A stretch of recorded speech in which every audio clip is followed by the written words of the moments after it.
नमस्कार सभी को। भव्या के सेशन में आप सभी का स्वागत है। और भव्या का जो टॉपिक है वो है भव्या एम आशा।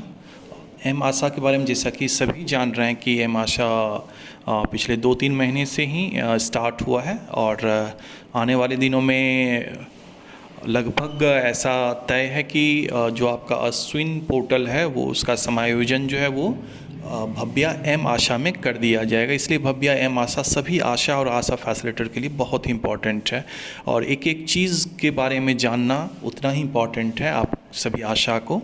तो आप को सारी बातों का जो जानकारी है, बहुत सारी छोटी छोटी बातों का जानकारी सिर्फ आपको मेरी चैनल पे मिलेगा, क्योंकि हम खुद इस पर बहुत सारा एनालाइज करते रहते हैं। जैसे समस्या जो थी वो ये कि जब एक आशा के द्वारा 40-50 एंट्री कर लिया गया और जब उसको स्क्रीनशॉट बोला गया ग्रुप में भेजने के लिए, तो उसके द्वारा स्क्रीनशॉट हो सकता है आशा को नहीं हो रहा हो स्क्रीनशॉट लेने के लिए। तो उसकी आईडी मैंने मंगवाई और अपने मोबाइल से जब मैंने चेक किया तो देखा कि उसका एंट्री जो है वो 0 है। तो लेकिन वो बार बार बोल रही है कि मेरे पास जो है वो 40-50 एंट्री मैंने कर दिया है। तो मैंने उससे डाटा सिंक करवाया। डाटा सिंक करने के बाद भी जो है वो डाटा मेरे मोबाइल में या फिर दूसरे के मोबाइल में भी मैंने सेम यूज़र आईडी पासवर्ड से उसी आशा का, और जब लॉगिन किया तो नहीं हुआ। तो इसका कारण जो है उस समय तो नहीं समझ में आ रहा था, लेकिन कुछ देर के बाद ऐसे ही मैंने क्या किया कि एक मोबाइल से वाईफाई लिया और वाईफाई से मैंने कनेक्ट किया। तो जैसे ही मैंने वाईफाई से कनेक्ट किया तो इस तरह का एक भव्या का आने लगा। यहाँ पे देखिए, यहाँ पे है form added and updated, checking for new form updated. अब यहाँ पे देखिए क्या आ रहा है, ये देखिए इस तरह का Bhavya fetching child care completed, Bhavya fetching eligible care completed, Bhavya follow up completed, Bhavya M Asha fetching household completed. जैसे ही ये मैसेज मेरे मोबाइल में डिस्प्ले हुआ वाईफाई से कनेक्ट करने के बाद, तो मेरे समझ में आ गया कि समस्या कहाँ थी। समस्या वहाँ पे नेट का प्रॉब्लम का था।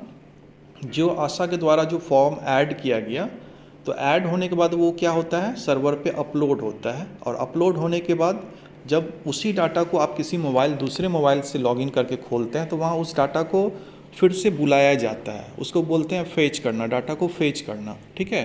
यानी कि पहले आशा के द्वारा क्या हुआ, एक मोबाइल पे सर्वर पे डाटा को अपलोड किया गया। अपलोड करने के लिए उन्होंने क्या किया, डाटा को सिंक कर दिया, ठीक है।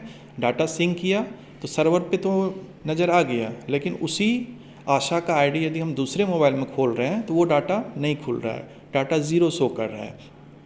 तो उस समय हम लोग क्या करते हैं, उसी डाटा को सर्वर से फेच करते हैं। तो फेच करने के लिए फेच डाटा में जाएंगे, डाटा को जब फेच करेंगे, ठीक है, एक ऑप्शन है फेच डाटा, ठीक है, वो दिखा दे रहे हैं।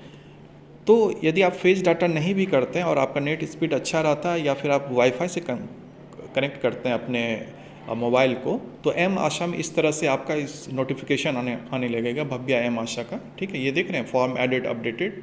तो ये जैसे ही आएगा और उसके बाद जब आप लॉगिन कीजिएगा तो आपको सारा डाटा नज़र आने लगेगा, ठीक है।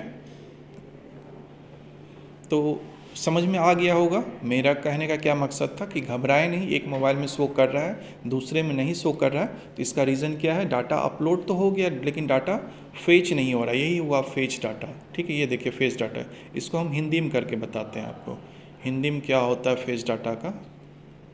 देखिए यहाँ से भाषा भी चेंज कर सकते हैं, कई बार हम बता चुके हैं। डेटा प्राप्त करें, डेटा प्राप्त करें पे जब आप डेटा सिंक करना है, एंट्री करने के बाद डेटा सिंक करना है, ओके। डेटा सिंक कर दिए तो ये आपका डेटा सिंक हो गया, और डेटा सिंक होने के बाद यदि आप दूसरे मोबाइल पे करते हैं तो यदि आपको डाटा नहीं आ रहा है तो आपको डेटा प्राप्त करें पे क्लिक करना पड़ेगा, ठीक है। और नहीं तो फिर यदि आप वाईफाई से कनेक्ट करते हैं, नेट की स्पीड अच्छी है आपकी, तो डाटा ऑटोमेटिकली आपका फेच हो जाएगा और आपके दूसरे मोबाइल में भी वही डाटा सेम नज़र आने लगेगा। तो घबराएं नहीं, एंट्री करते जाएं। भव्या एम आशा बहुत ही बड़ा प्रोजेक्ट है, आने वाले समय में बहुत ही इसका इम्पोर्टेंस बढ़ जाएगा सभी आशा और आशा फैसिलिटेटर के लिए। तो बने रहिए हमारे चैनल पे, और अश्विन अपडेट, भव्या अपडेट के लिए आप चैनल को ज़रूर सब्सक्राइब कर लीजिए, और पसंद आए तो अपने आशा के कम्युनिटी में शेयर करना नहीं भूलिए। धन्यवाद।